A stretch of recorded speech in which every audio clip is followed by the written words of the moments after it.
자, 47페이지에 13번 상한 삼두근입니다. 상한 삼두근. 신용어로는 위팔 세갈래근, 구용어에서는 두라 해갖고 머리로 표현했고, 신용어에서는 그냥 갈래로 표현했습니다. 갈래. 머리에 보면 이제 몇 갈래로 머리 묶는 거 있죠. 아마 그런 의미의 갈래로 표현하시면 될 거예요. 의미를 해석하면 될 거예요. 그래서 구용어로는 상한 삼두근에 장두가 있고, 그죠? 긴 거. 짧은 거를 단두라고 할 거고, 그죠? 단두에는 두 개가 있는데 외측에 있으면 외척두가 있고, 또 안쪽에 있으면 내척두가 있겠죠. 그래서 실제로는 외척두, 그 다음에 내척두, 장두라고 하겠죠. 신용어로는 바깥쪽 갈래, 안쪽 갈래, 긴 갈래 이렇게 표현하겠죠. 한글로 바꾸면 되는 거니까. 그리고 트라이셉스 브라키라고 그러는데 트라이셉스가 이제 세 개라는 뜻이에요. 트라이. 바이는 두 개라는 뜻이겠죠, 그죠? 바이라는 것은. 그래서 나중에 상한 이두근은 바이셉스 브라키 그러겠죠. 자, 그리고 47페이지에 보시면, 자, 기시정지 신경작용은 유튜브에 올라온 거 참고하고 그림을 보세요. 47페이지에. 자, 장두가 일단 나와 있다, 그죠? 장두의 트리거 포인트는 어때요? 날개뼈까지 가서 붙으면서 위에 있죠, 위에 두 개가 있어요, 위에. 그리고 통증은 어디로 갑니까? 빨간색으로 색칠된 게 여기 어깨 쪽으로 가죠.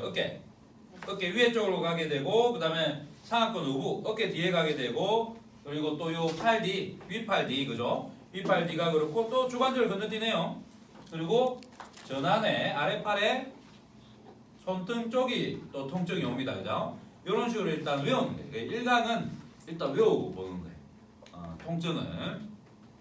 원래 MPS는 정우이 때문에 어때요? 이 통증이 왜 이렇게 퍼진다는 왜는 없어요, 지금 이론상. 그걸 밝혀냈으면 증후군이랑 안 붙이고 학문이란 학자가 붙었다 했죠. 그래서 지금 현재는 없어요. 하지만 저희 학교 이제 근신경 통증 조절학회 4강에서는 이제 이거 왜를 다 밝혀내가지고 방사통이 왜 이렇게 퍼지는지에 대한 이론을 싹 정립을 했어요.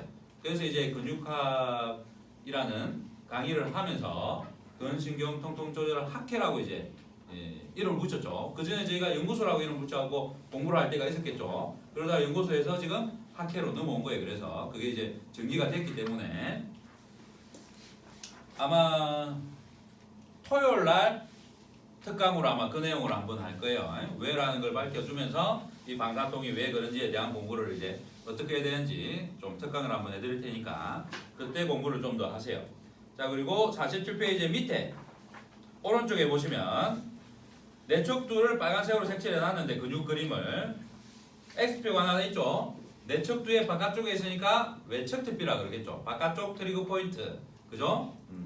얘는 통증이 어디로 가죠? 엘보 쪽으로 지금 통증이 가요, 그죠? 어디? 테니스 엘보, 외척 상가 쪽으로. 그리고 팔 밑으로 통증이 좀 내려간다, 그죠? 그리고 밑으로 내려간 통증과 함께 뒷장 넘어가시면 중간 TP는 어때요? 중간 TP는 그러니까 내척두에 중간 TP가 있죠. 내척두에 중간 TP. 얘는 통증이 어디로 가죠? 팔꿈치로 갑니다. 팔꿈치로 가요. 그래서 실질적인 팔꿈치 통증은 내척두에 중간 TP가 일으키는 겁니다. 그리고 밑에 그림에 보면 내척두에 안쪽 TP가 있어요, 그죠? 안쪽 TP, 내척 TP. 얘는 통증이 척골신경과 관련되고 통증이 쭉 하고 내려가요. 이렇게 새끼손가락까지는 안 가고 손목 가기 전에 이제 통증이 멈추죠. 그래서 척골신경과 관련되어 있는데 실제로 이제 뒷면보다는 안쪽 면에 이 근육이 있다 보면 돼요. 뒤에서부터 가지고 입체적으로 표현하면 안쪽으로 간단 말이에요. 근육 자체. 그래서 안쪽에서 트릴 포인트를 촉진이 가능해요. 근데 거기서 잘못 만지면 뭘 만질 수 있다고요? 척골신경. 그래서 촉진할 때 척골신경을 안 만지고 이 근육의 트리거 포인트만 만지려고 노력하는 게 중요합니다. 잘못하면 어때요? 너무 예민하게 만질 수 있겠죠. 그래서 이 부위는 예민하단 말이에요. 그래서 이 부위는 그래도 근육이 뜯고 있으니까 덜 예민한데 여기는 노출되어 있어서 좀 건드리면 예민하고 여기는 더 예민하단 말이에요. 그리고 이쪽 라인은 어때요? 근육이 덮어주는 게 없기 때문에 피부만 있죠. 그래서 피부 바로 밑에 혈관신경 인파가 다 있기 때문에 겨드랑이 저는 예민한 거예요. 그래서 겨드랑이는 예민한 거고 여기도 좀 예민한 거고, 그죠? 예민한 부위들은 다 뭐예요? 신경이 잘 촉진되는 자리들이 예민한 거예요. 옆구리도 왜 예민해요? 여기로 지나면 무슨 근육, 무슨 신경 때문에 그래요? 늑간신경들 때문에. 자, 여기가 늑간신경 7번이 오고 그죠? 배꼽이 10번이 오고 그죠? 치골 쪽으로 가는 게 치골 위까지 올라가는 게 흉추 12번에 늑간신경이 지나간단 말이에요. 그러니까 이쪽으로 지나가는 게 7번에서 12번 신경들이 지나간단 말이에요. 그죠? 그래서 여기가 예민한 거예요. 예민한 거. 그리고 여기는 왜 예민하댔죠? 장흉신경 때문에. 그러니까 우리가 몸이 예민하고 간지럽고 뭐 아니면 성감되다 이런 건 다 뭐예요? 신경이 느끼는 감각들이죠.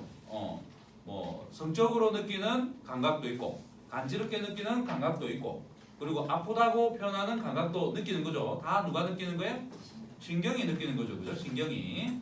그래서 그런 부분들을 이해를 하고 나중에 촉진을 해도 터치를 해야 돼요. 안 그러면 뭐 그냥 근육만 있다고 생각하면 어떻겠어요? 신경을 생각하니까 막 만지겠죠. 모든 부위 똑같이. 근데 어디는 예민하고 안 하다는 것을 신경을 공부하면 이제 어느 부위는 좀 부드럽게 만져야겠구나 미리 생각하고 조심스럽게 만질 거고 이 부위는 좀 둔하니까 내가 그냥 좀 평소에 그냥 만지듯이 만져도 되겠구나 라고 생각하고 만지겠죠. 자, 그리고 48페이지 마지막 B 위에 그림에 왼쪽에 보시면 외척두에 트리거 포인트가 있죠. 그래서 외척두에 요 바깥쪽 외척두에 있는 이 근육 자체가 아프기도 하고 그 다음에 주관절을 건너뛰어서 어디까지? 손등, 전환의 손등까지도 통증이 내려갑니다. 손가락까지는 안 가죠. 이렇게 통증이 내려가요. 그리고 49페이지에 근육이 하나 더 있어요. 주근이에요. 주근. 주근이라 적어 놓으세요. 주자가 무슨 주자죠? 그렇죠. 주관절 그러잖아요. 팔꿈치 관절. 팔꿈치 주자예요. 그죠? 이 주근도 테니스 엘보의 핵심적인 근육이에요. 테니스 엘보 그러면 관련된 근육들이 지금 몇 개 나왔죠? 테니스 엘보 쪽 통증 주는 거 있어요? 금방 주근. 금방 또 뭐 배웠어요? 상하 삼두근 그죠? 부위가 여기로 가는 통증이 있었죠? 또 어디 있어요? 극상근 있었죠? 또 뭐 있었어요? 극하근도 좀 이쪽으로 내려갔죠? 그러니까 외측 상가 쪽과 관련된 근육에게 통증을 주는 것들은 다 테니스 엘보와 관련이 되어 있는 근육들이라고 생각하셔야 돼요. 그게 1차적으로 생각해야 될 부분이에요. 그거보다 원초적으로 생각하면 돼요.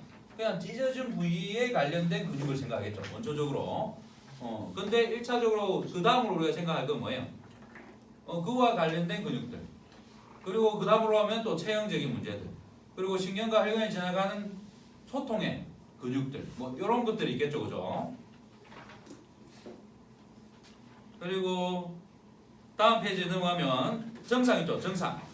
3번에 어깨와 상안에 우리하고 뻐근한 통증을 호소합니다. 어깨하고 위에 팔이 뻐근하고 우리해요. 느낌 자체가. 그리고 2번에는 경관절의 제한은 별로 없어요. 어깨로 움직이는 크게 제한이 없습니다. 주로 주관절에 더 관여를 한다는 거겠죠. 주관절에. 경관절에 영향을 주긴 하지만 그렇게 영향을 줄 정도는 아니다. 여기에 보면 돼 있죠. 그러나 장치가 고정한 후에 주관절의 굴곡과 신전 동작을 제한하기도 한다. 주관절을 메인으로 작용하는 근육이라고 보시면 돼요. 그 다음에 3번에 보면 주관절의 변형이 있어 굽어진 경우에서는 굽힘을 감추기 위해 경관절에서의 신전의 부상이 일어난다. 제 팔이 그래, 제 팔. 제가 어릴 때 팔을 짚고 넘어지는 바람에 이 팔이 좀 틀어져 버렸어. 그래서 이 어릴 때 마음이 어떻겠어요? 제가 사춘기니까 10대 때 이걸 숨기고 싶어서 경관절에 내전을 시켜서 항상 있었단 말이에요. 어떻게 하면 호중에 손 넣고 다닌다는 거지. 맨날 이제 손을 넣는다든지 뭔가 트는 마음을 가지고 있었던 거죠. 그러니까 어때요? 어깨가 대원근이라는 게 단축이 되고 그와 관련된 근육들이 경관절이 안 좋았겠죠. 그래서 지금 그런 문제를 하나씩 해결하려고 풀려고 그러는데 이미 시간이 오래 지났죠. 그죠? 만성이다 보니까 스스로 푸는데 시간이 상당히 오래 걸리겠다. 그죠? 하지만 매일매일 조금씩 하기 때문에 조금씩 좋아지고 있는 것은 보여요. 조금씩. 그래 하다 보면 어느 날 되면 한 60, 70 되면 완전히 좋아지겠네. 그죠? 계속 좋아지니까 더 나빠지지 않게끔 이제 신경은 좋겠죠. 대신 이제 노화의 시간을 이겨낼 수 있으면 더 좋고, 그죠? 노화의 시간을 못 이겨내면 뭐 늙어가는 거고. 노화의 시간을 이기면 뭐라 그래요? 우리 해춘이라 그러죠. 해춘. 그래서 운동하는 사람들 보면 얼굴은 나이가 막 60, 70인데 몸은 청년 같은 20대 몸을 가진 사람들 봤어요? 피부도 좋고 근육도 탱글탱글하고 이런 사람들 봤죠? 몸은 이제 해춘을 했는데 얼굴 근육은 단련을 안 하니까 얼굴은 늙어가는 거예요. 얼굴은. 근육을 단련하면 피부도 좋고 몸이 젊음을 유지를 해요. 그래서 생로병사의 비밀이 실제로 근육에 있습니다. 근육이. 이제 헬스하면 막 안 힘들어도 얼굴 표정을 억수로 강하게 쓰면서 표정 근육을 쓰면 좋겠네, 그죠?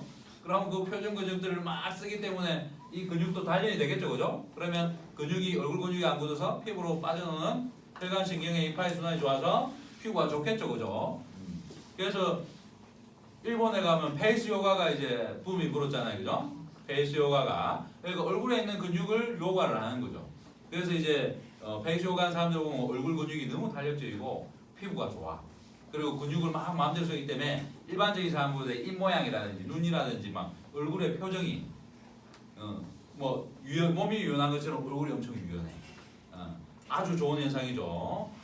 뭐 혀를 내밀고 하는 것도 있고, 그죠? 그런 것들이 다 혀도 근육이기 때문에 스트레칭 해주고 하는 것들이에요. 볼 때는 이제 웃기지만 실제로는 상당히 일리에 맞고 몸에 좋은 것들이죠.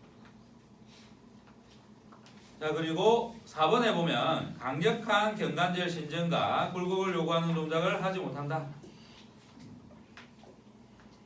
그리고 잘못하면 경련이 일어나 경직이 될 수도 있다라고 되어 있죠. 팔에 이제 경련이 일어날 수도 있으니까 뭐 이런 일이 거의 없죠. 힘들만 하니까 아프만 하니까. 근데 이제 운동을 한다든지 아니 뭐 그 다음을 넘어가다든지 아니 뭐 일을 무조건 해야 되니까 어쩔 수 없이 한다든지 이럴 때는 이런 일이 생길 수 있겠죠.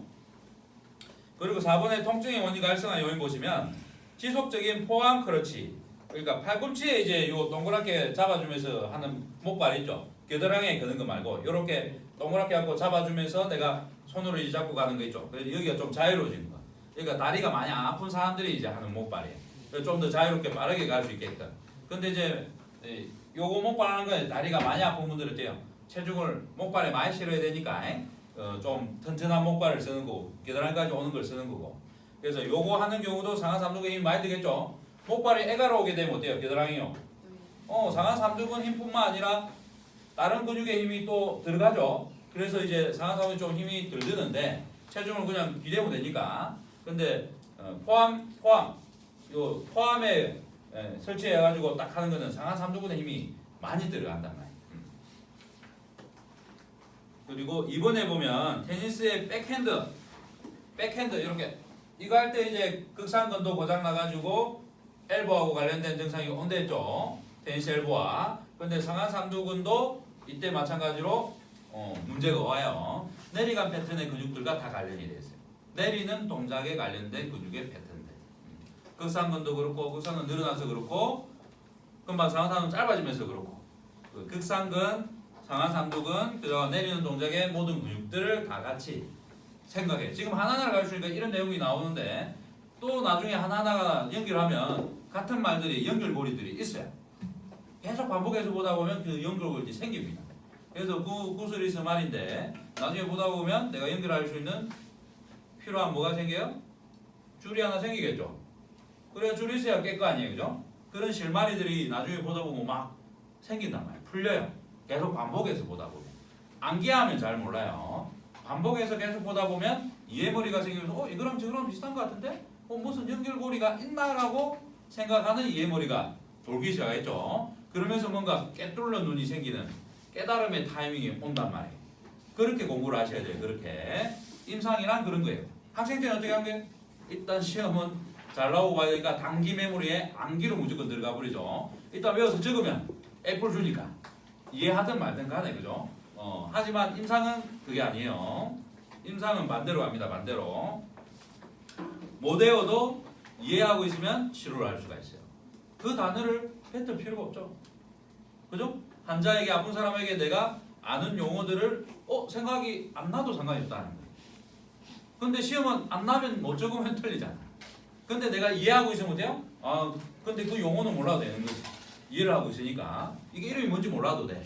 그래서 해부학을 공부할 때도 어떻게 한다고요? 테두리에 있는 이름을 외우는 게 아니라 그림을 보면서 어때요? 이해를 하는 쪽으로 가는 거예요.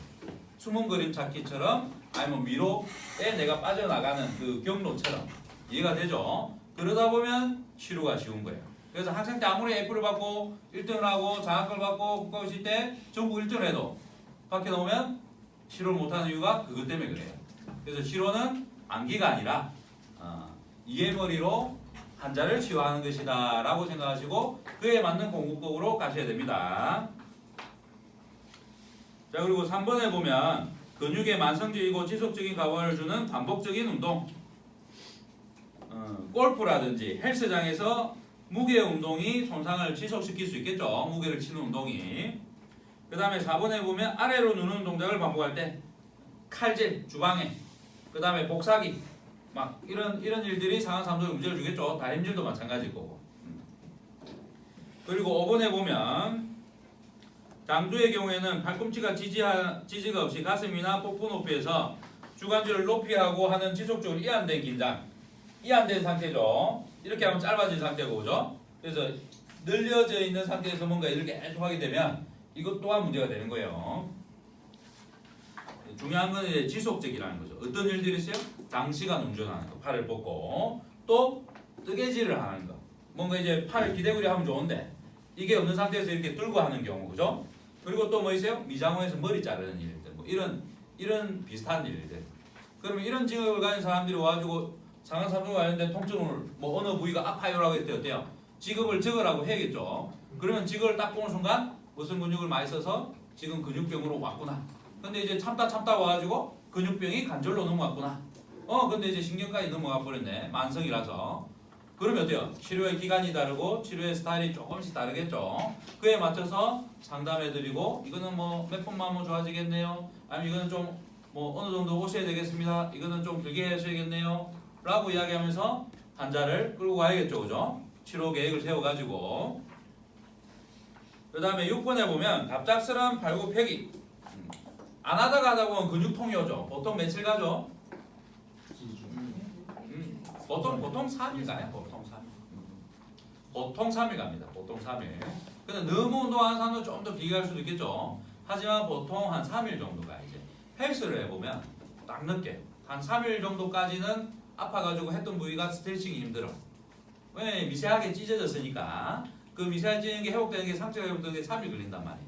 그러면 3일 안에 또 같은 부위를 운동하면 되겠어요? 안 되겠죠. 그럼 근육이 어떻게 되겠어요? 찔겨지고. 그 어때요? 수건과 걸레의 차이는 뭐예요? 수건은 섬유가 안 찢어진 거고 걸레는 들어오니까 빡빡 빨다 보니까 섬유 결이 찢어진 거잖아요. 그것처럼 근육도 섬유라 그러죠. 헬스를 잘못하면 어떻게 돼요? 찢어지는데 회복되는 시간 안 주면 찢어진 근육으로 계속 느들느들 하겠죠. 근육이 찔겨지겠죠. 말랑말랑한 게 아니고 부드러운 수건이 아니고 걸레 같은 까칠까칠한 근육이 되겠죠. 운동을 잘한 거예요? 잘못한 거죠. 그래서 운동을 어떻게 해야 돼요? 최소한 3일 이상, 4일, 5일 이상의 부위로 나눠서 운동을 해야 되는 거예요. 그래서 회복되는 시간을 줘야 되는 거죠. 김종국이 이야기하죠. 운동 끝난 뒤에 먹는 것까지 운동이다. 근데 저는 또 이야기합니다. 3일 동안 회복되는 시간까지도 운동이다. 거기까지가 진짜 운동이에요. 회복되는 동안에 성장하는 거잖아요. 잘 먹어줘서 상처 입었던 근육들이 회복되는 기간만큼이 진짜 운동이에요. 끝이에요. 끝. 알겠죠? 그래서 3일의 여유를 줘야 돼요. 스트레칭도 필요 없어요. 그냥 휴식하게 두고 3일이 지난 이후부터 4일 정도부터 가벼운 스트레칭과 함께 뭐 5일째 되면 그 부위를 또 할 거라 그러면 그 전에 조금 몸을 풀어놓고 5일날 그 부위를 다시 하면 하는 거죠. 그 사이에 4일은 다른 부위를 했던 거죠. 그죠? 그렇게 하고 부위를 다르게 하면서 돌려야 돼요. 그래서 운동을 시킬 때 나의 회원이 왔을 때 그리고 환자가 왔을 때도 운동을 그런 개념으로 운동치료를 또 시켜야 됩니다. 그 근육만 운동하면 좋아져요. 그래갖고 매일 그걸 시키면 안 돼요. 매일 시키면 안 돼요. 자, 상하 삼두근도 여기까지 할게요.